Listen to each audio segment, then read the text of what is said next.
Pessoal, o vídeo vai ser sobre o ministro aí que nos chamou de parasita. Não quero nem citar nome desse cara. E eu já vou discutindo logo a nossa realidade, né, dado o que ele falou. Né? Vamos direto aos dados. Reajuste dos servidores do ENPI. Eu vou pegar desde 2009 até o ano de 2020, que a gente sabe que vai ser zero, né? Vamos contrastar o que ele falou com o que aconteceu. 2009, 2010, 2011, anota aí. Foram 3 anos que nós tivemos zero de reajuste. Inflação pelo IPCA, o índice oficial do governo, né? Em 2009, 4,31 contra zero nosso. 2010, 5,91 contra zero nosso. 2011, 6,5 contra zero nosso. Aí em 2012 nós fizemos um acordo que foi meio que uma reestruturação de tabela, coisa e tal. Nos cálculos que eu fiz, ficou uma média de 5% de reposição nos anos de 2012, 2013 e 2014. Então, em média, 5% nesses 3 anos, sendo que em 2012 a inflação foi de 5,84, ou seja, nós perdemos para a inflação. Em 2013 a inflação foi 5,91, perdemos de novo. Em 2014 a inflação foi 6,41, perdemos novamente. Entre 2015 e 2016 foi aquele reajuste de 2 anos, que foi 5,5 em 2015 e a inflação foi 10,67. Em 2016 tivemos 5% de aumento, reposição, né? A inflação foi 6,29.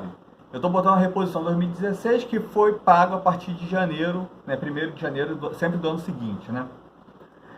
Bom, 2017, 2018, 2019, 2020, nós sabemos que zero todos esses 4 anos, vai ser zero também esse ano, 2020, né?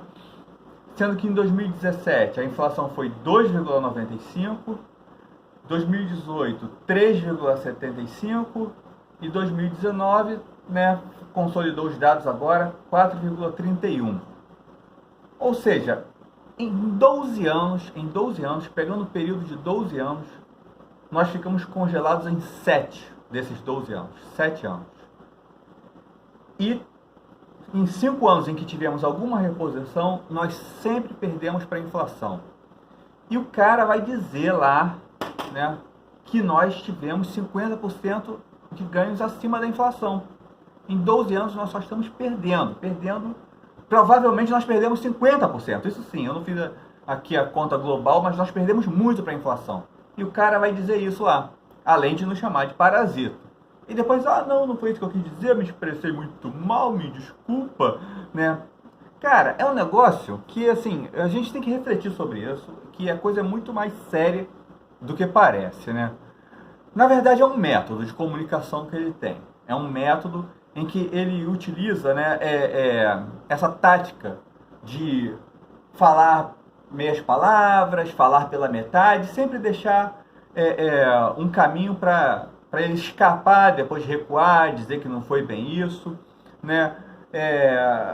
Só que, na verdade, inclusive eu acho que o vídeo vai ficar um pouco mais longo, porque a gente precisa se aprofundar aqui em algumas coisas. Na verdade, esse é um método de desinformação.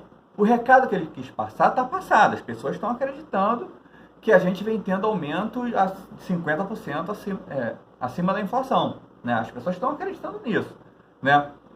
E, embora esse ministro aí, né, o Chicago Boy, né, não tenha inventado esse método, né, políticos utilizam esse método há muito tempo, é a primeira vez que eu vejo isso sendo utilizado com tamanha pouca vergonhice, né? Tamanha falta de liturgia com o cargo, tamanha falta de respeito.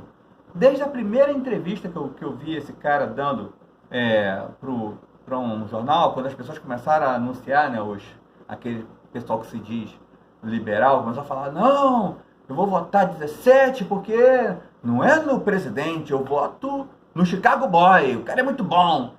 Eu fui assistir a primeira entrevista do cara para ver o que ele tinha para falar, né? O que ele convence tanto. O cara não fala de economia. Ele não fala de economia, ele sempre fala coisas vagas. Como é que você vai acabar com o déficit, o Chicago Boy, o Posto Ipiranga? Não, eu vou privatizar a Petrobras, blá, blá, blá, blá, vou meter a faca no Sistema S, vou meter a faca no BNDES, vou levantar 1 trilhão. Tá, e como que o senhor vai fazer isso, Chicago Boy? Não, que Foucault, que o contrato social, que não sei o que, ele muda de assunto, ele nunca fala nada concreto, ele não tem compromisso com informação, ele não tem compromisso com discussão de políticas, ele não tem compromisso com levar, discutir as políticas nacionais a sério. E isso está sendo aceito pelas pessoas. Eu fico impressionado que pessoas que têm um certo discernimento, porque tem aquelas pessoas que são dodói mesmo, né, perda total, não adianta, que a gente não vai convencer que esse governo é uma fraude, né? Mas tem aquelas pessoas que têm discernimento, têm condições de analisar e preferem acreditar uma coisa estranha, né? Eu não entendo muito bem isso, né? E a gente precisa dessas pessoas do nosso lado. Isso que me deixa mais incomodado. A gente precisa ter o apoio dessas pessoas para combater isso daí. Mas essas pessoas ainda preferem acreditar. Eu não sei porquê, eu não sei o que elas ouviram o Chicago Boy falar que admiraram tanto elas, porque ele só fala porcaria, né? Mas assim, claramente isso é um método, isso não é uma coisa assim, ele se faz de maluco, ele se faz de gagá, né? Mas ele não é maluco, ele tem um método e objetivos, e é isso que a gente tem que saber. Qual é o objetivo que essa gente aí tem? Esse pessoal, esses Chicago Boys, né? Esses boys aí que tudo com problema de próstata de velho já que estão, mas ainda estão naquela época, né? Em que existia a escola de Chicago com algum prestígio, né?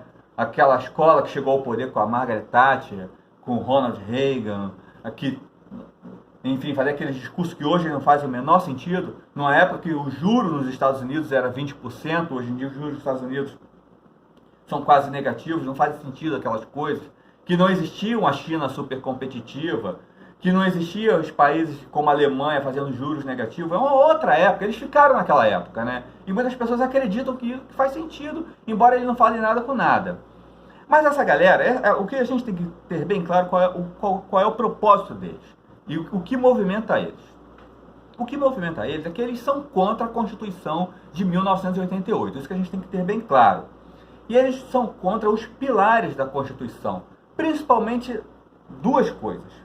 A Seguridade Social Universal, que é um pilar da Constituição de 88, e o serviço público, tal como é estabelecido na Constituição, com o Instituto do Servidor Público, ou seja, o servidor de carreira, que é um servidor do Estado, que não é um servidor de governos. Ou seja, o servidor que entra para o serviço público através de concurso, que tem algumas garantias constitucionais que eles chamam simplificadamente de estabilidade. Eles sempre foram contra isso. Eles diziam lá naquela época em que eles ainda não eram esses gagás caricatos aí, eles diziam que isso ia dar errado, que o país ia quebrar, que não ia funcionar, que não ia dar certo. Passaram-se 30 anos, o país não quebrou, mas o que na verdade eles não querem é pagar imposto, porque eles precisam pagar imposto para financiar alguns serviços mínimos de seguridade, previdência, saúde e etc. E eles querem ter liberdade para também trocar os empregados, né, aqueles que trabalham para o Estado, de acordo com as conveniências políticas e administrativas. É esse que é o objetivo. Vários deles nem negam isso, falam abertamente, né, em várias entrevistas. Outros fingem que falam, mas não falam, tipo o Chicago Boy aí. Mas nós temos que ter claro que é esse que é o objetivo. E nós, que somos servidor público, pouco importa qual é a nossa carreira, eu estou aqui com a camisa aqui do INPI, eu sou INPI. Mas pouco importa qual é a nossa carreira, nós somos servidores públicos. Nós temos responsabilidade de entrar nesse debate. Porque eles estão ganhando de 7-1 a mais. E a gente tem que tentar pelo menos empatar essa discussão. Nós temos que trazer essa discussão para um nível mais elevado. O que está em discussão, na verdade, não são os direitos apenas dos servidores públicos, a condição política e jurídica do servidor público, né? A reforma administrativa que eles vão encaminhar para o Congresso agora, né, que é, na verdade, uma declaração de guerra contra a gente, não se trata apenas disso, de direitos e garantias jurídicas de servidores públicos. Se trata de um modelo civilizatório que a Constituição de 88 trouxe para o Brasil, que tentou o quê? Tenta nos alinhar com os modelos civilizatórios que são os países da OCDE. Olha só que engraçado, né? O tal governante aí, né? O tal presidente aí que dizem que é miliciano, né? Diz que quer que a gente entre na OCDE. O que nos aproxima da OCDE é justamente a Constituição de 88. E é esse debate que nós temos que trazer. Todos os países que são parte da OCDE buscam garantir previdência universal, seguridade universal, saúde pública universal, educação pública universal. Todos esses países da OCDE tentam garantir isso. Inclusive, ao contrário de muitos mitos que rolam por aí, inclusive os Estados Unidos. Tem muita gente que fala, não existe saúde pública nos Estados Unidos. Isso é engano. Isso é uma informação imprecisa. Os Estados Unidos gastam aproximadamente uns 700 bilhões com saúde pública. Né? Eu depois tenho que pegar esse dado direitinho, mas por volta de uns 700 bilhões com saúde pública eles gastam. Eles gastam muito com escola pública.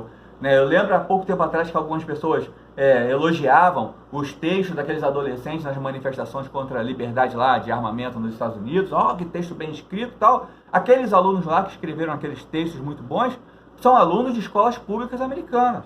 Eles gastam menos do que poderiam gastar. Claro, com o orçamento que eles têm, eles poderiam gastar muito mais com saúde pública, principalmente, ou com previdência universal, né? Porque eles têm um sistema de previdência bastante capilarizado, mas que paga valores muito baixos.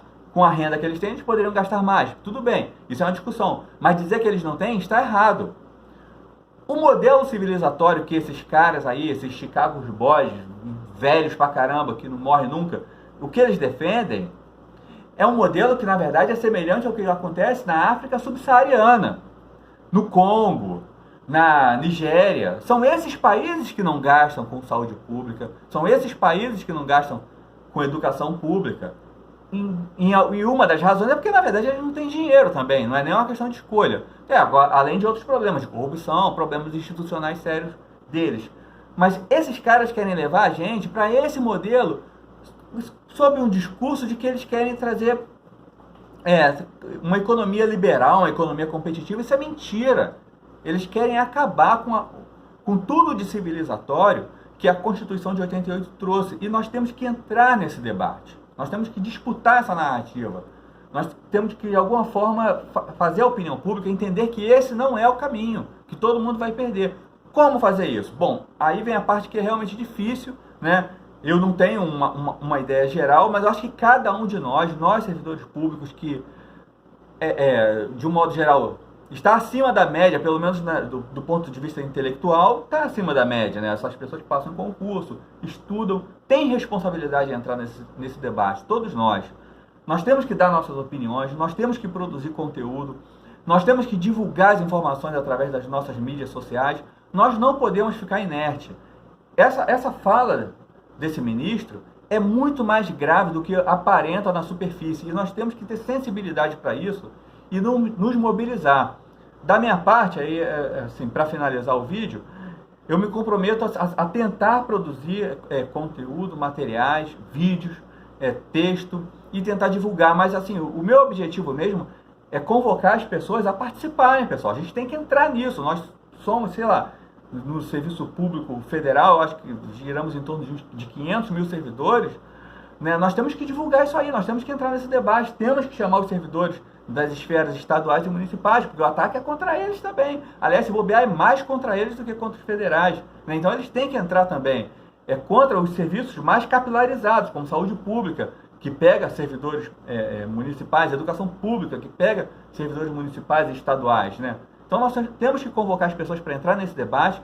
Nós não podemos achar que dá para ficar quieto mais, porque o que esse ministro aí fez foi uma declaração de guerra. E guerra é uma guerra de fato, é uma guerra no campo da comunicação, em que nós estamos perdendo e nós temos que nos esforçar para virar esse jogo. Da minha parte, eu vou tentar fazer algumas coisas e, poxa, eu vou pedir ajuda aí para que todo mundo entre nessa campanha nacional. Não é uma campanha de um órgão específico, de uma carreira específica, é de todo o serviço público no âmbito nacional e é de um modelo de civilização que nós temos que defender. Então essa aí é a mensagem aí, pessoal. Ficou um pouco mais longo porque a discussão é um pouco complexa mesmo e nos próximos vídeos eu vou tentar trazer dados e informações para avançar. Valeu, obrigado aí, até a próxima.